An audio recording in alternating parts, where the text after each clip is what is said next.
En 2019, on a eu des gros coups de révision, contrôle technique sur la voiture. Moi, j'ai commencé à en avoir vraiment marre de ce modèle-là.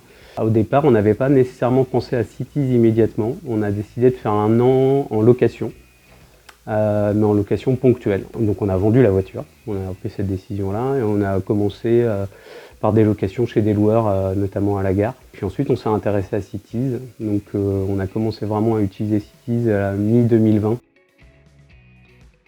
Et le système nous a vraiment beaucoup plu. Le fait de pouvoir avoir un véhicule adapté à l'usage du jour, en fait, on s'est très rapidement emparé en fait, de cette solution-là, puisque on pouvait pour des petits trajets prendre une petite voiture, une citadine, et puis on pouvait partir en vacances avec des voitures un peu plus grandes et plus spacieuses.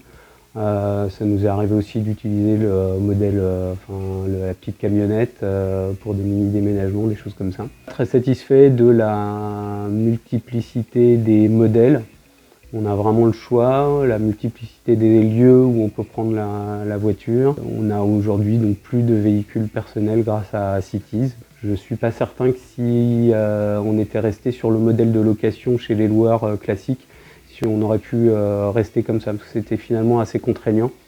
Alors que là, en fait, on fait la paperasse une fois, et après, avec l'abonnement, on a juste besoin de sa carte, on y va, donc c'est vraiment super simple. Entre 2019 et 2021, on a généré 1 tonne de moins de CO2 pour la famille. Donc juste en optant pour Cities, ce qui est pas mal. C'est une petite goutte d'eau, mais voilà.